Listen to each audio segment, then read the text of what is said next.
Assalamualaikum warahmatullahi wabarakatuh. Halo kawan-kawan. Oke, kali ini kita akan bahas lagi nih menuju Pilpres 2024. Sebab ada yang menarik kawan-kawan. Kali ini kita akan menyoroti sedikit perihal Undang-Undang ITE yang kemarin sempat disinggung oleh Pak Anies Baswedan. Nah, ini menarik.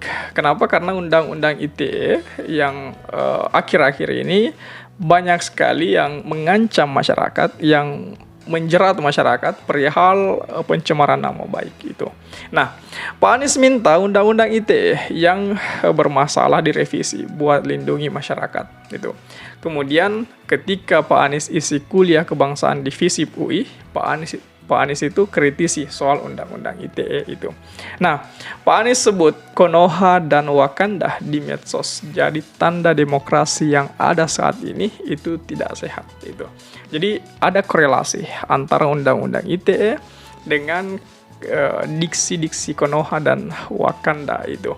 Karena kita bisa lihat bagaimana kemudian para kritikus politik, khususnya banyak anak-anak muda, yang ketika ingin mengkritik persoalan-persoalan yang terjadi di negeri kita, mereka selalu mengambil kata Konoha, kata Wakanda, supaya menjadi sesuatu hal yang tameng buat dirinya itu, supaya mungkin agar tidak terkena Undang-Undang ITE dan lain sebagainya. Ini yang perlu kita lihat, ini yang perlu kita kaji lebih dalam lagi kawan-kawan.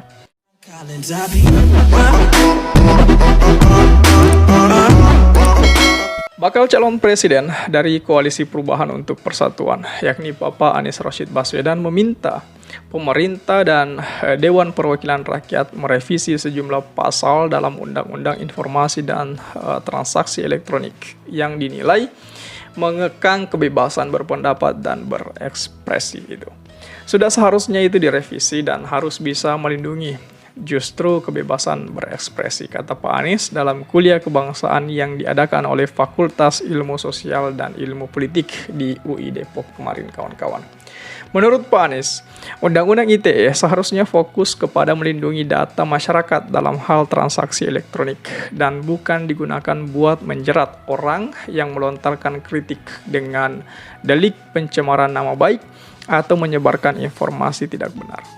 Undang-Undang ITE itu bermasalah. Kami melihat bukan pada melindungi data itu yang diperlukan. Melindungi data, melindungi informasi. Bapak Anies mengatakan tujuan Undang-Undang ITE justru melenceng karena keberadaan pasal-pasal karet yang memungkinkan sengaja dimasukkan buat meredam kebebasan berekspresi dan berpendapat masyarakat itu. Alhasil, pasal-pasal karet di dalam Undang-Undang ITE justru memangsa rakyat yang menyuarakan pendapat melalui berbagai macam bentuk. Kasihan, lapor bengkel bermasalah saja bisa disebut pencemaran nama baik, padahal pelayanan bengkel bukan pelayanan pemerintahan, ujar Pak Anies. Dalam prosesnya, Komisi 1 DPR dilaporkan tengah melakukan pembahasan RUU Perubahan Kedua atau Undang-Undang Nomor 11 Tahun 2008 tentang ITE.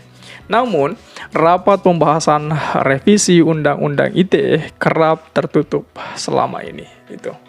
Selain Pak Anies, ada dua tokoh yang digadang-gadang sebagai bakal capres yang akan dihadirkan mengisi kuliah kebangsaan di FISIP UI, kawan-kawan. Keduanya adalah baca pres PDIP, yakni Pak Ganjar dan Pak Prabowo dari Gerindra. Isi kuliah kebangsaan di FISIP UI, Pak Anies Baswedan kritisi Undang-Undang ITE itu.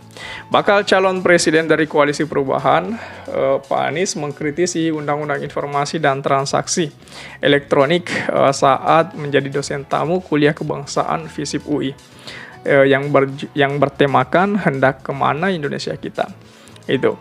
Menurut dia, Undang-Undang ITE selama ini dianggap bermasalah. Sebab bukan melindungi data yang diperlukan, namun mengandung pasal karet itu. Ketika itu pasal-pasal karet itu digunakan untuk meredam kebebasan, itu bermasalah. Seperti itu kalimat dari Pak Anies, kawan-kawan. Mantan Gubernur DKI Jakarta ini pun mencontohkan ada laporan bengkel yang bermasalah. namun bukannya mendapat respon positif sebagai masukan, tapi dianggap pencemaran nama baik. Pak Anies mengatakan pemerintah harus bisa menerima kritikan dari masyarakat, sebab pemerintah memang alamatnya kritik gitu. Kritik itu ada yang dilakukan nyaman di kuping, ada kata-kata yang tidak nyaman di kuping, ucap Pak Anies. Pak Anies sebut Konoha dan Wakanda, diksi-diksi di media sosial ini jadi tanda demokrasi yang ada saat ini itu tidak sehat itu.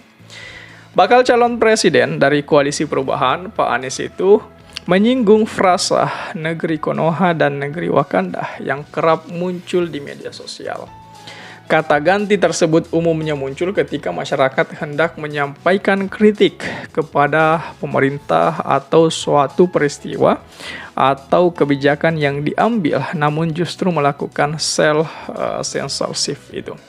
Padahal, masyarakat hidup di era demokrasi yang semestinya kebebasan berpendapat dihargai. Penggunaan frasa itu menurut Pak Anies justru menjadi tanda ketakutan publik saat memberikan kritik. Ia menambahkan, di era demokratis seperti pada saat ini, terasa aneh jika frasa Konoha dan Wakanda justru digunakan warganet untuk mengkritik kebijakan pemerintah. Ketika kita dalam demokrasi dan ada fair, sesungguhnya ini tanda-tanda yang tidak sehat. Karena itu harus dikembalikan, ucapnya yang disambut tepuk tangan para hadirin yang mayoritas merupakan mahasiswa FISIP UI, kawan-kawan. Jadi seolah-olah kalimat atau kata Wakanda dan Konoha itu dijadikan sebagai self-censorship itu buat mereka-mereka yang ingin censorship itu, buat mereka yang mengkritik perihal apa-apa saja yang telah keputusan-keputusan apa yang telah diambil oleh pemerintah saat ini itu. Seolah-olah kata Konoha, kata Wakanda ini menjadi sesuatu yang tameng buat mereka. Mungkin karena mereka juga takut dijerat Undang-Undang ITE atas nama pencemaran nama baik dan sebagainya. Jadi seperti itu kawan-kawan. Dan jelas sekali bahwasanya Pak Anies di wilayah ini menginginkan atas adanya perubahan atau revisi Undang-Undang ITE yang dianggapnya ada yang karet itu, yang dianggapnya seolah-olah ada pasal yang memang menjerat masyarakat untuk menjerat masyarakat dalam kebebasan berekspresi itu. Nah, bagaimana tanggapan kawan-kawan mengenai persoalan Undang-Undang ITE ini? Bagaimana tanggapan kawan-kawan perihal konsep Pak Anies tentang revisi Undang-Undang ITE ini? Coba tulis tanggapan kawan-kawan di kolom komentar. Oke, share juga video ini supaya banyak yang tahu informasi ini dan juga bisa ikut nimbrung di kolom komentar. Oke kawan-kawan, jadi saya pikir itu saja dulu. Terima kasih telah tiba di sini. Jangan lupa subscribe agar tidak ketinggalan pada video selanjutnya. Sekali lagi terima kasih dan wassalamualaikum warahmatullahi wabarakatuh.